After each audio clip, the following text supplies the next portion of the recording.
Hey guys, welcome back to more family drama stories. In this relationship video, I got kicked out of my family because my sister spread false rumors about me and branded me as a criminal. Here is what happened. Let's dive right into the video. And the first one starts like this. Back in school, a handful of students, including myself, missed a major test due to extracurriculars. The teacher already arranged for us to take the test in a back room during regular class session. There was a guy, let's call him Eric, who was the typical F-boy who behaved like he was all that and a bag of chips. Rude, obnoxious, and did not once talk to me until that hour in the testing room. Back in school, I was mostly quiet. If RBF was a thing back then, I would have been the poster child for it. I was known to be a bit nerdy, so it was not a surprise when he sat right next to me chatting it up. He went on to tell me how I looked like I could be a Victoria's Secret model and I was one of the prettiest girls in school and blah blah blah. He then asked if he could copy my answers. I smiled and said, "Sure, give me a few minutes and I'll show you my answer sheet." He grinned and twirled around in his seat, fidgeting with his pencil, making absolutely no effort in taking the test. I look up and whisper,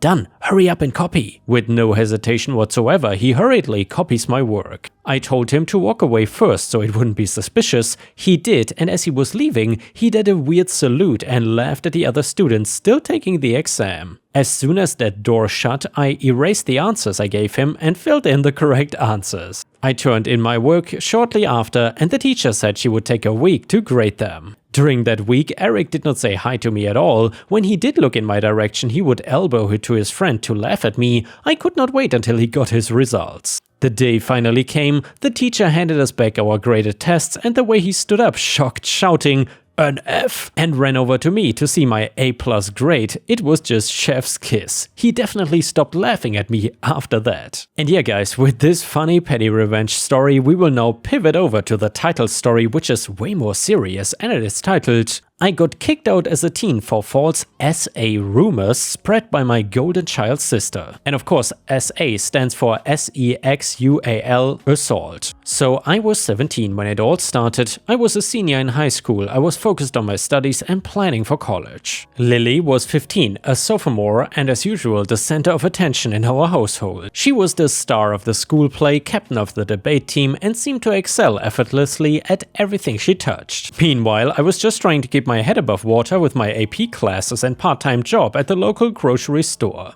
One Friday evening, I came home late from work, exhausted and looking forward to crashing in my room. As soon as I walked through the door, I knew something was wrong. My parents were sitting at the kitchen table, their faces grim. My mom was crying, and Dad looked like he was barely containing his rage. "Sit down, Jason," my dad said, his voice low and dangerous. Confused and a little scared, I took a seat across from them. "What's going on?"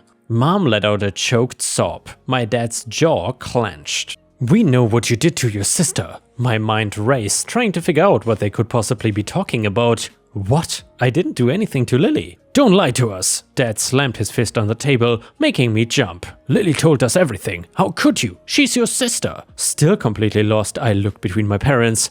"I honestly have no idea what you're talking about. What did Lily say?" Mom finally spoke up, her voice trembling. "She told us that you assaulted her." The words hit me like a punch to the gut. I felt like all the air had been sucked out of the room. "What? That's insane. I would never do something like that." But they wouldn't listen. No matter how much I protested my innocence, they had already made up their minds. Lily was the golden child, the one who could do no wrong. If she said it happened, then it must be true. "We cannot have you in this house anymore," my dad said, his voice cold. "You have until morning to pack your things and leave." I couldn't believe what I was hearing here. "You're kicking me out? Over a lie? Where am I supposed to go?" My mom wiped her eyes and said, "You should have thought about that before you hurt your sister. We have already called the police. They'll be here in the morning to take your statement." My head was spinning. This could not be happening. In the span of a few minutes, my entire life had been turned upside down. I stood up, my chair scraping against the floor. "Can I at least talk to Lily? There has to be some misunderstanding here." "Absolutely not," my dad growled. "You stay away from her. Go to your room and start packing." I trudged up the stairs in a daze, my mind racing. As I passed Lily's room, I saw her door was closed, but I could hear muffled sobbing coming from inside. Part of me wanted to burst in and demand answers, but I knew that would only make things worse. Back in my room, I sat on my bed trying to make sense of what had just happened. Why would Lily lie about something so serious? We had never been particularly close, but I could not fathom what I could have done to make her want to destroy my life like this. As I mechanically started packing my belongings, my phone buzzed with a text from my best friend Mike. Mike, dude, what's going on? Lily's BFF just posted some cryptic crap about you on Instagram. I quickly typed back, man, everything's falling apart. My parents are kicking me out. Lily told them I assaulted her. It's not true. Mike, what the hell? That's insane. Want me to come over? Me? No, stay away. They have called the cops. I don't know what to do. Mike, okay, listen, pack what you can and come to my place. We'll figure this out. I breathed a small sigh of relief. At least I had somewhere to go, even if it was just temporary. I spent the rest of the night packing as much as I could into my backpack and a couple of duffel bags. Sleep was out of the question, of course. As the first rays of dawn started to peek through my window, I heard a car pull up outside. Looking out, I saw a police cruiser in our driveway. My stomach dropped. This was really happening. I grabbed my bags and crept downstairs, hoping to slip out before anyone noticed. But as I reached for the door handle, I heard my dad's voice behind me. Where do you think you're going? I turned to face him. You told me to leave, so I am leaving. He narrowed his eyes and said, the police are here to take your statement. I'm not talking to them without a lawyer, I said, surprising myself with how steady my voice sounded. I didn't do anything wrong and I'm not gonna let you railroad me over Lily's lies. Dad's face turned red with anger. You ungrateful little… But I didn't stick around to hear the rest. I yanked open the door and bolted, ignoring the shouts behind me. I ran down the street as fast as I could, not looking back until I was several blocks away. Panting and on the verge of tears, I pulled out my phone to text Mike. Me, on my way, I had to run, the cops showed up. Mike, Jesus, okay, come around back when you get here. My parents are cool, they said you can stay as long as you need. It took me about 30 minutes to walk to Mike's house, constantly looking over my shoulder, half expecting to see a police car following me. When I finally made it, Mike was waiting for me in his backyard. As soon as he saw me, he rushed over and gave me a bear hug. Dude, I'm so sorry this is happening, he said. Come on, let's get inside and figure out what to do. Mike's parents were amazing. They listened to my story without judgment and assured me I could stay with them until we sorted everything out. Mike's dad, a lawyer, offered to represent me pro bono if it came to that. Over the next few days, we pieced together what had happened. Apparently, Lily had been caught sneaking out to meet her secret boyfriend, a college guy our parents definitely would not approve of. Rather than admit to breaking the rules, she panicked and made up a story about me assaulting her to deflect attention from her own actions. The story spread like wildfire through our school. Half the students seemed to believe Lily's version of events while others were skeptical. My teachers looked at me with a mix of suspicion and pity. It was a nightmare. I tried to keep a low profile, but it wasn't easy. Whispers followed me in the hallways. Some of my so-called friends stopped talking to me altogether. A few guys from the football team cornered me after class one day, threatening to teach me a lesson for what I had supposedly done to Lily. If it wasn't for Mike and a couple of other loyal friends sticking by my side, I don't know how I would have made it through. The police investigation was ongoing, but without any evidence beyond Lily's word against mine, they did not have much to go on. Still, the damage to my reputation was done. My college plans were in jeopardy. Who would want to admit a student accused of SA? I was at my lowest point when an unexpected ally emerged. Sarah, a quiet girl from my AP English class, approached me in the library one afternoon. Jason, can I talk to you for a second? She asked hesitantly. I nodded, bracing myself for more accusations or judgment, but Sarah sat down across from me, fidgeting nervously. I think I know something that might help you. My heart started racing. What do you mean? She took a deep breath. I overheard Lily talking to her friend in the bathroom yesterday. She was bragging about how she made up the whole story about you to cover for sneaking out with her boyfriend. She thought it was funny how everyone believed her. I felt a mix of relief and rage wash over me. Are you serious? Did anyone else hear this? Sarah shook her head. I don't think so, but they didn't see me in the stall. I'm sorry I didn't come forward sooner. I was scared of getting involved, but it's not right what's happening to you. I reached out and squeezed her hand. Thank you, Sarah. You have no idea how much this means to me. With this new information, we had a glimmer of hope. Mike's dad helped me report Sarah's statement to the police, and they agreed to look into it further, but we knew we needed more concrete evidence to truly clear my name. That is when Mike had an idea. What if we could get Lily to confess on tape? If we had actual proof of her admitting it was all a lie, no one could deny your innocence. It was risky, but at that point I was willing to try anything. We hatched a plan to catch Lily in the act of bragging about her deception. The opportunity came a few days later at a party thrown by one of Lily's friends. Mike managed to get us invited through his younger sister, who was in Lily's grade. We arrived separately to avoid suspicion, with Mike wearing a hidden microphone we had borrowed from his uncle, who worked in TV production. I hung back trying to stay out of sight, while Mike worked his way through the crowd to get close to Lily. From across the room I could see her holding court with a group of her friends, laughing and soaking up the attention. After what felt like hours, Mike finally managed to strike up a conversation with Lily's best friend, maneuvering them closer to where Lily was standing. I held my breath as I watched the scene unfold, praying that our plan would work. And then, like a miracle, I heard Lily's voice carried across the room. "Oh my god, you guys, you won't believe how easy it was to fool everyone. One little lie about Jason and suddenly I'm the poor victim and he is the big bad wolf. It's hilarious." Her friends laughed along with her, seemingly unbothered by the gravity of what she was admitting. My blood boiled as I listened to her continue. "I mean, yeah, I feel a little bad about ruining his life or whatever," Lily went on, her voice dripping with fake sincerity. "But what was I supposed to do? Let mom and dad find out about Jake? As if. This way everyone's focused on poor little me and no one even cares that I'm sneaking out anymore." I could not listen to any more of this. I signaled to Mike that we had what we needed and we quickly made our exit before anyone could spot us. Back at Mike's house, we've listened to the recording with a mix of elation and disgust. It was all there, Lily admitting to the lie, laughing about the consequences, showing zero remorse for what she had done to me. It was the smoking gun we needed. The next morning we took the recording straight to the police.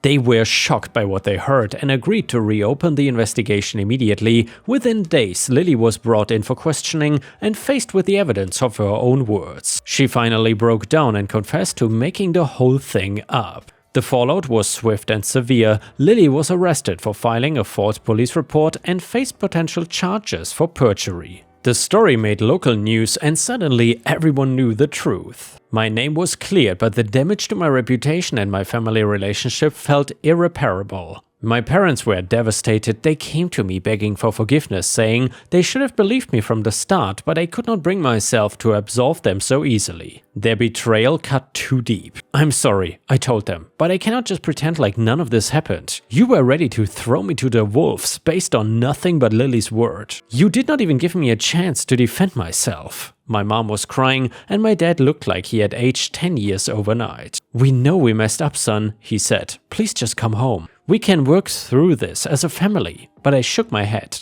I can't. Not now and maybe not ever. I need time and space to figure out who I am without all of this hanging over me. It was an easy decision, but I knew it was the right one for me. I finished my senior year living with Mike's family, keeping my distance from my own, and when graduation came, I accepted a scholarship to a college on the other side of the country, eager for a fresh start where no one knew my history. As for Lily, she ended up serving 6 months in juvenile detention and was ordered to complete extensive community service and counseling. Last I heard, she was struggling to rebuild her own life after the scandal, but I couldn't bring myself to care. She had made her choices and now she had to live with the consequences. The next few years were a whirlwind of growth and self-discovery. College was everything I had hoped it would be, challenging, exciting, and most importantly, a clean slate. I threw myself into my studies, determined to make the most of this second chance I had been given. I majored in computer science, discovering a passion for coding and software development that I never knew I had. My professors praised my work ethic and innovative thinking. For the first time in my life, I felt truly seen and appreciated for who I was and not constantly compared to someone else. During my junior year, I landed an internship at a promising tech startup.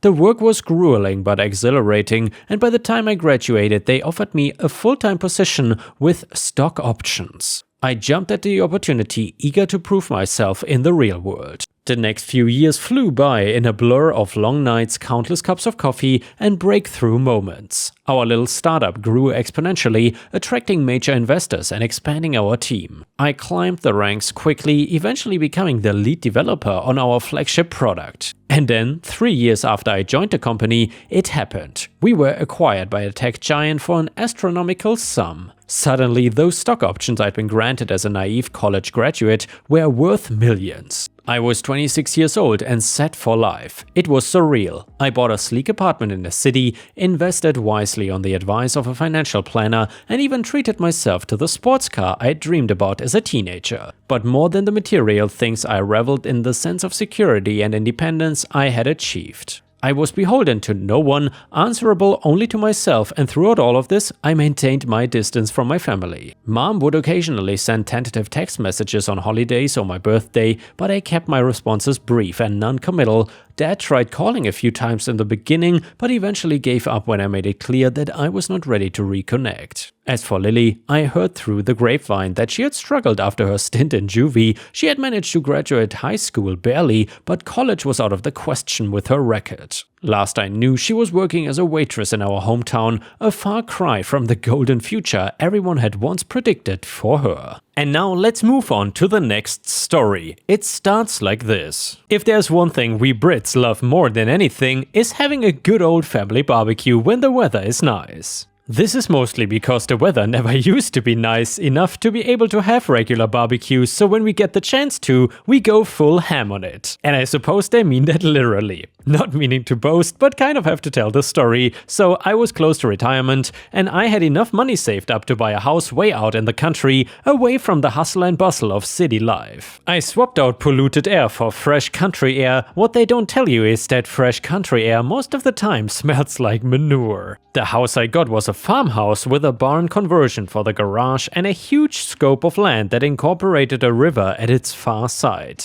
It was a great fishing spot. On a lovely spring day, I could sit out on that riverbank and watch the kayakers, boaters and whatnot drift by. It was picturesque to say the least. The only downside was that the huge field that was my back garden also had a side entrance. The previous owner never bothered maintaining the gate, which was half fallen off and dumped in the hedgerow. This meant that dog walkers were always wandering though, thinking they could let their dog bound through without a problem. I put up a sign saying no public right of way, but people have a very nasty habit of suddenly turning blind anytime they came across that side entrance. "Oh my, apologize," they would say. "I didn't see the sign there." How convenient for them. Most of the time it would be dog walkers and prospecting picnickers that would stop by, and I would have to ask them very politely to leave. But one weekend when I had to run out to work on a Saturday, the very worst of the worst decided to pitch up in my garden. It had been a beautiful sunny summer's day, and as I said before, when the sun comes out in England, there's only one thing we like to do, which is having a barbecue.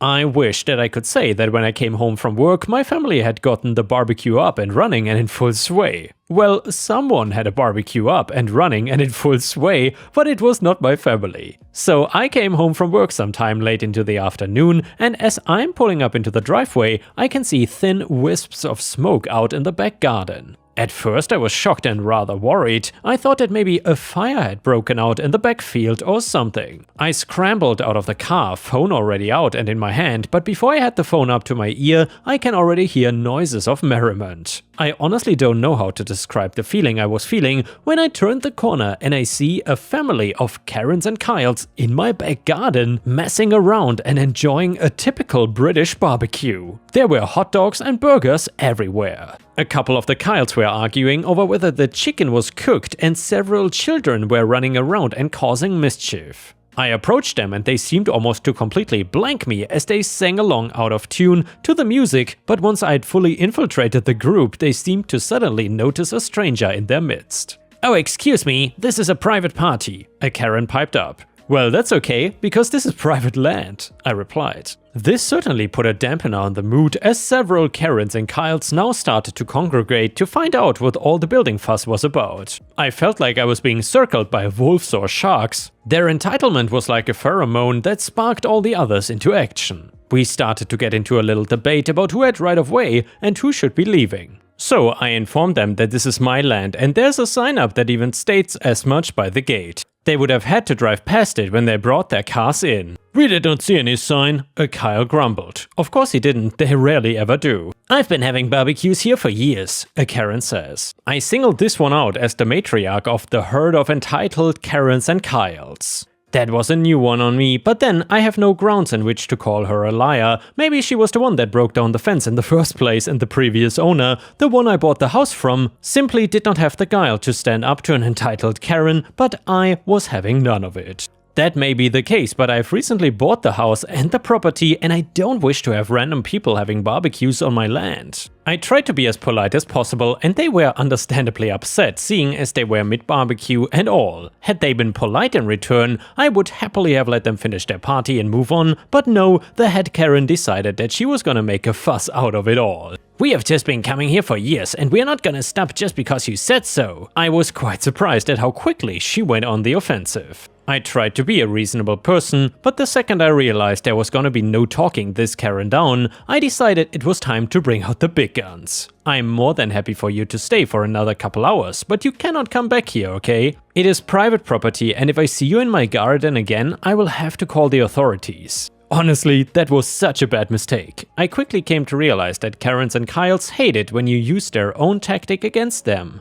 The head Karen flew off the handles and brought out her prodders and proceeded to jab me in the chest with her finger. "How dare you threaten to have us arrested?" she was screeching. The rest of the brood swung into action, some in support of the head Karen, others trying to get the head Karen to calm down. I now have a gaggle of Karens and Kyles around me, there are kids crying somewhere, and all the while, the head Karen is desperately trying to stab me some more with her finger. "How dare you?" she was shouting. "I'm a mother of 5 and you want to send me to prison for having a family barbecue." No, I don't want you having your family barbecue in my back garden. It went back and forth for about an hour, but eventually the head Karen calms down a little and I'm able to escape and call the police. 2 officers eventually make it over to my house. It takes a little while because I'm out in the middle of nowhere, but as soon as they come, I show them around to the back and this is when the head Karen really kicks off seeing me coming around with the police. The 2 officers give each other a look and one of them gets on the radio and immediately calls for backup.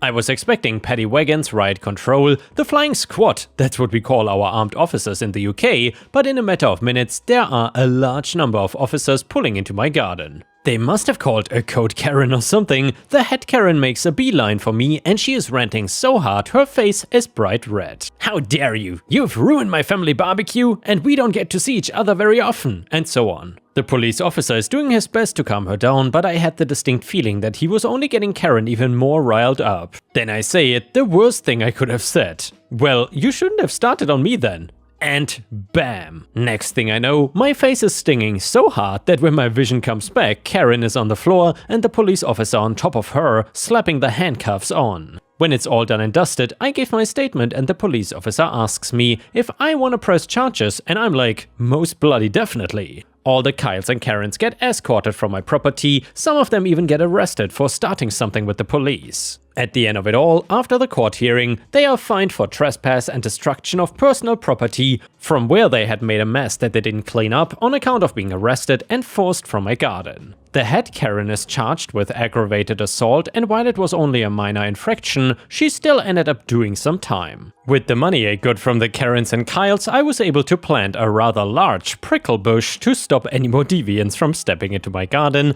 and the head Karen was slapped with a restraining order to boot. And yeah guys, with this we have reached the end of the video. However, if you cannot get enough of my content, please don't forget to subscribe to the channel to not miss any of my daily uploads, and also check out my podcast by searching for Ripe Stories on Spotify, Amazon, Audible and other podcast platforms. You will often find exclusive episodes and early access to new content. Furthermore, please check out my Patreon by going to patreon.com/ripeyoutube or my YouTube membership program for even more exclusive stories. Thank you so much and I will see you again tomorrow.